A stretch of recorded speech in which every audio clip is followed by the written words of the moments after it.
अब आते हैं हम लोग वापस से, हमने बोला था ना एक बुक मार्क लगा देते हैं महाभारत और रामायण के बीच के अंतर का। तो इस पे हम लोग थोड़ा सा डिस्कस करते हैं। थोड़ा सा डिस्कस करते हैं, हल्का सा, ठीक है। तो महाभारत और रामायण में मुझे जो सबसे बड़ी चीज़ें दिखाई देती हैं from my point of view, Mahabharata में ग्रे कैरेक्टर्स हैं, रामायण में ब्लैक एंड वाइट कैरेक्टर्स हैं। रामायण में हर इस कैरेक्टर चीज पे मैं रामायण में हर कैरेक्टर अपना पर्सनल धर्म फॉलो करता है और अपने में परफेक्ट होता है, और उनके धर्म के कॉन्फ्लिक्ट की वजह से कॉन्फ्लिक्ट होता है। महाभारत में भी लोग कोशिश करते हैं अपना पर्सनल धर्म फॉलो करने के लिए, लेकिन उसको टू अ टी नहीं फॉलो कर पाते और कॉन्फ्लिक्ट उसकी वजह से आता है। आपका क्या सोचना है इस बारे में? देखिए, ये तो फिलोसफिकल डायमेंशन हो गया इस पूरे सवाल का। जी। अगर आप हिस्टोरिकली इसे देखें तो इसकी एक बड़ी इंटरेस्टिंग डायमेंशन निकल आती है। बताइए बताइए, ये मैं सुनना क्योंकि चाहूँगा। हमें ये बताया गया है कि रामायण प्लेस हुआ है त्रेता युग में। जी।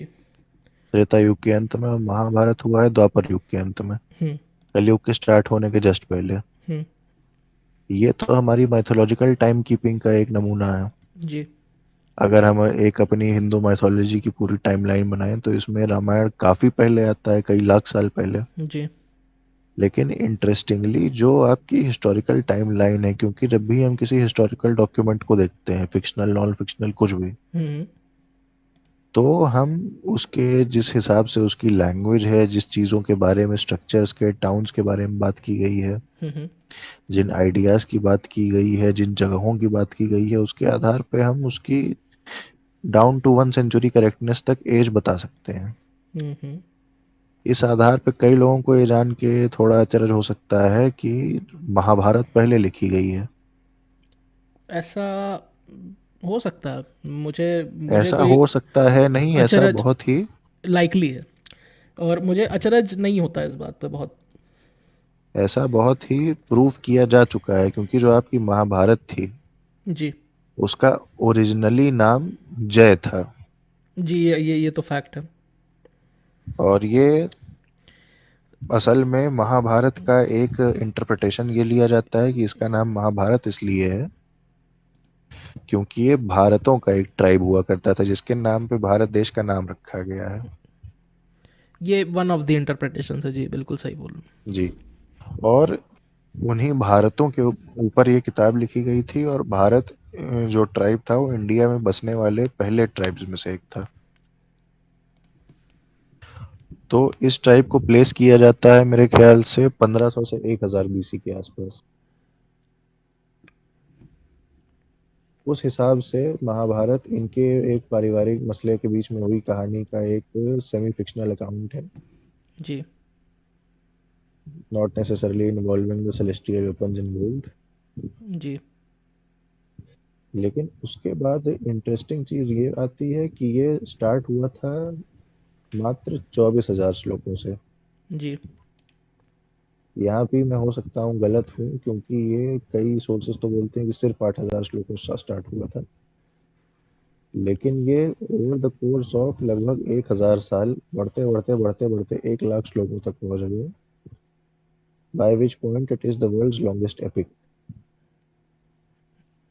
तो जो आपका रामायण है वो ये जो ऑलमोस्ट ये जो सर्टेनली। आपने अजीब से तरीके से बोला है ना कि Gilgamesh and got shit on this, ये मैं सुन रहा हूँ। हम्म। हम्म। हाँ, मैं दोबारा भी बोल दूंगा उसको, Gilgamesh and going shit on this. जी। फिर। जो आपका रामायण है वो कंपैरेटिवली काफी लेट लिखा गया है, और उसको कंपाइल भी कंपैरेटिवली कम समय में किया गया है, लगभग 500 से 600 साल में। अगर और आप इसको पढ़ें, दोनों किताबों को, जी। तो ये एक बहुत ही ले रीडर को भी समझ में आ जाएगा, क्योंकि महाभारत बहुत ही ज्यादा वेरिड किताब है। नहीं, एक उसमें एक आचा और पाचा इधर उधर की भांग घोषणा करके बहुत ज्यादा बातें की गई हैं। नहीं नहीं, एक और बात लोगों एक को पूरी रनिंग। मैं थोड़ा पॉइंट आउट करना चाहूँगा, ये बहुत लोगों से मिस हो जाती है। तो लोगों को हम्म। यूजुअली ऐसा लगता है कि जितनी पुरानी किताब है उतना ज़्यादा लोगों को पता होगा, but this is very hmm. Counter intuitive. क्योंकि हम्म। जितनी पुरानी किताबें हैं उतना हो सकता है कम चांस हो लोगों को पता होने का। For hmm. एग्ज़ाम्पल, अगर मैं 1850 के दशक की किसी किताब के बारे में बात करूं जो कि किसी रैंडम आदमी ने पब्लिश की है, और अगर मैं डैन हम्म। ब्राउन की बात करूं, जो कि 2000 के दशक के रैंडम आदमी ही हैं, तो आपको ऐसा हम्म। समझ में आएगा कि लोग डैन ब्राउन के बारे में ज़्यादा जानते हैं और 1850 के जर्मन ऑथर्स के बारे में कम जानते हैं। तो बल्कि जिनकी बात मैंने की, विंसेंट आर्थर स्मिथ, जिन्होंने अलेक्जेंडर के ऊपर एक तिहाई किताब लिख दी, जी, वो 1850 की ही किताब है। हाँ, तो ऑब्वियसली तो लोगों को उसके बारे में भी नहीं पता होगा। And also point being, Ramayana was extensively translated as compared to the Mahabharata. तो हम्म। उसका प्रेवलेंस जो है, अगर आप बहुत ध्यान से हमारे दुनिया के नक्शे को उठाएं और उन उन जगह पे पेंट कर दें जहाँ जहाँ रामायण या उससे सिमिलर मिथ्स एग्जिस्ट करती हैं, उनका अपना वर्जन, उनका अपना वेरिएंट, पूरी की पूरी साउथ ईस्ट एशिया, पूरी की जापान, पूरी, चाइना, हाँ, ये पूरी एरिया रंग अफगानिस्तान, जाएगी। Central Asia.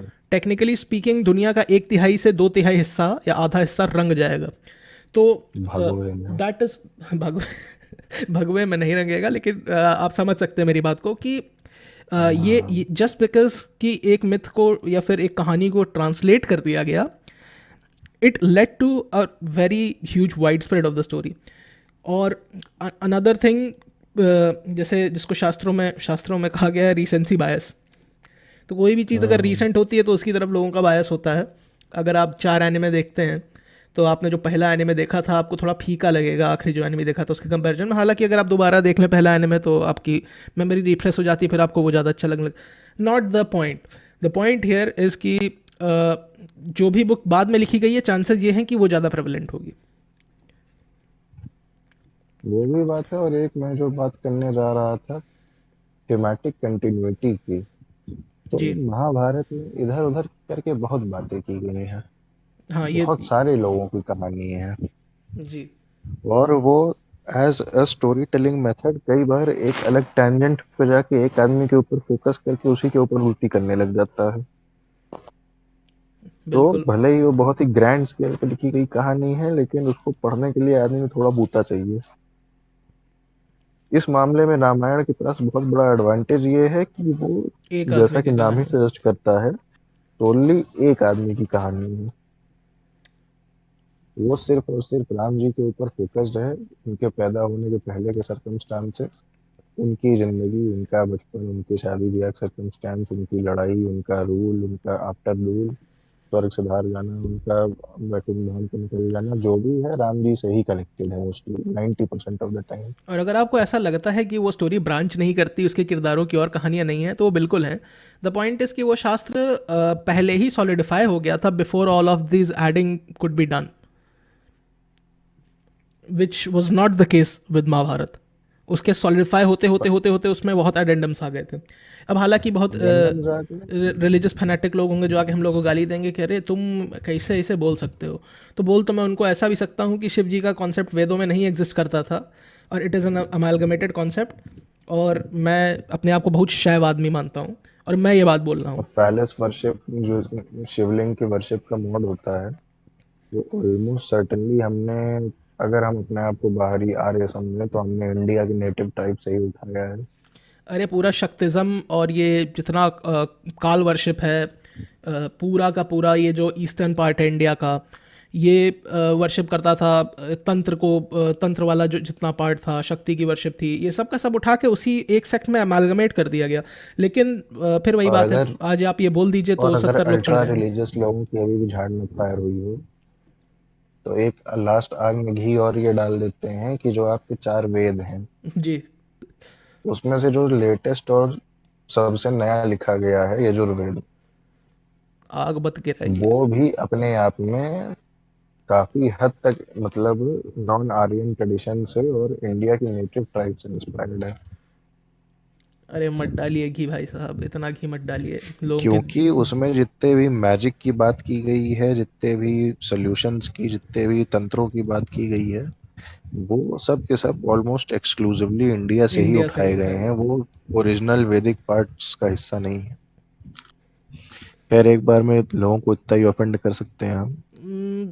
खैर नहीं, इसको ऑफेंड होने के लिए दरअसल में बात यह है ना कि, लेकिन बहुत बड़ी डेमोग्राफिक है जिन्होंने वेदों के बारे में, सिर्फ उनको पता है चारों वेदों के नाम किसमें क्या है ये पता है, और एग्जैक्ट कंटेंट्स। किसमें क्या है ये तो बहुत ही कम लोगों को पता है फिर भी। हाँ, लेकिन फिर भी मतलब इनको मोर और लेस यही आइडिया है कि अच्छा इसमें इस बारे में बात की गई, उस बारे में बात क्या बात की गई, कैसे की गई है, 90% लोगों को नहीं पता। उनको बस लगता है कि हाँ बहुत बड़ी चीज़ है, दूर से देखो इसको। तो वो ऑफेंड हो जाएंगे। यहाँ हल पे मैं अपने आप को भी करेक्ट करना चाहूंगा, मैंने यजुर्वेद को अथर्ववेद के साथ कंफ्यूज कंफ्यूज कर कर दिया। दिया। मैं वही आपको पीछे चैट में लिख के भी भेजने वाला था लेकिन हम्म। क्योंकि आप इतने कॉन्फिडेंस से बोल गए, मैंने आपको पॉइंट आउट नहीं किया। खैर, तो वही कि मतलब सबसे लेटेस्ट अथर्ववेद लिखा गया है और वो 90% मतलब मैजिक और रिचुअल्स पे ही बेस्ड है। और अगर आप ध्यान दें कि आर्यन कहाँ कहाँ गए थे, तो आपको ये बात बहुत हम्म। अच्छे से समझ में आएगी कि सिर्फ यहीं पर ये क्यों है। और वो इसलिए क्योंकि यहाँ की वो एग्जिस्टिंग नेटिव से लिया गया था। खैर, तो नहीं नहीं तो पूरी दुनिया में कंसिस्टेंसी होती इस तरह के शेमानिक या हम्म। उस तरह के ट्रेडिशंस में। Never the less not the point. The point being कि बहुत लोगों को नहीं पता है कि क्या है, और वो लोग बहुत तेज़ी से ऑफेंस लेने आ जाएंगे कि अरे तुमने कैसे इसे बोल दिया। ऐसे लोगों को मैं बोलना वेद चाहूँगा, तो अपौरुषेय है। नहीं नहीं, ऐसे लोगों को मैं बोलना चाहूँगा कि जाइए ऋग्वेद का आप गूगल कर लीजिए, ढूंढ लीजिए जैसे आपको मिलते बनता हो, और आप ये पता करिए कि इंद्र के नौकरों को क्या बोला जाता था। और उसके बाद आप आके मुझसे बात करिएगा या गाली दीजिएगा।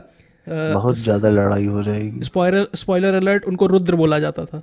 और आजकल हमको पता है रुद्र हम्म। शब्द का सिग्निफिकेंस हमारे मॉडर्न इवॉल्व कल्चर में क्या है। छोड़िए, मुझे लग रहा है मिट्टी के तेल में ज़्यादा गिरा रहा हूँ। खैर, वापस आते हैं महाभारत रामायण में। तो अभी आपने हम्म। हिस्टोरिकल और लिंग्विस्टिक जो हमारे पास डेटा अवेलेबल है उसका इंटरप्रिटेशन हमको बताया। अब हम थीमेटिक एनालिसिस पे आते हैं, जिस पे मैं शुरुआत में थोड़ा जाना चाह रहा था, जिससे आप इतना तेल ना उड़ेल दें। लेकिन अब आपने उड़ेल ही दिया है तो ठीक है, हम भी कुछ हम्म। ऐड करते हैं उस तेल में। तो हम आते कपूर हैं, लेके कूद जाते हैं। बिल्कुल थोड़ा सा कपूर उठाते हैं और हम लोग कूदते हैं थीमेटिक एनालिसिस में। तो रामायण के थीम्स अगर आप देखिए तो आपको बहुत क्लियरली ये बात समझ में आएगी कि Ramayana is very idealistic text in its essence. हर चीज़ हम्म। बहुत, हर कैरेक्टर के मोटिवेशंस बहुत आइडियल होते हैं, हर कैरेक्टर एक्ट करने की कोशिश करता है in ideal way, which is a very good thing. क्योंकि अगर हम इसको यूज़ करते हैं एज अ टूल अपने बच्चों को सिखाने के लिए, तो उनमें हम अच्छी भावनाएं इस तरह की वो कर सकते हैं कि अपना भला ना देख के तुम वो करो जो सही है, which is always a hmm. Good thing. But Mahabharata को लेके आप यही सेम चीज़ नहीं कर सकते, क्योंकि महाभारत को आप एट बेस्ट एडोलेसेंस के बाद ही लोगों को समझाना शुरू कर सकते हैं। नहीं तो बहुत अनर्थ हो सकता है। क्योंकि महाभारत में हर आदमी once in a blue moon अपने सेल्फ इंटरेस्ट पे काम करता है, और अगर सेल्फ इंटरेस्ट पे जो और लोग, हर आदमी काम करता है, कोई ऐसा आदमी नहीं है जो इस रूल का एक्सेप्शन हो। नहीं, और अगर एक्सेप्शंस हैं तो वो भी ऐसे हैं जो किसी दूसरे एस्पेक्ट में बहुत फ्लॉड हैं। जिनके ऊपर फिर ये वाली कंडीशन अप्लाई ही नहीं करती है। जी, नहीं नहीं, फ्लॉज उनमें भी हैं, लेकिन आइडियल बिहेवियर को लेके नहीं, दूसरी चीज़ों को लेके फ्लॉज हैं। They have other chinks in their armour, they have other problems with their personality, which is also very very intriguing. क्योंकि महाभारत में लिटरली अपने ही कैरेक्टर्स पे ग्रे के शेड्स पोत दिए गए थे, मतलब छिट्टे मार दिए गए थे, विच इज़, खैर, from a literary point of view मैं महाभारत को हमेशा से बेटर अप्रिशिएट करता हूँ एज़ कम्पेयर टू इसकी रामायण की। लेकिन ठीक है, कोई नहीं, जो है सो है।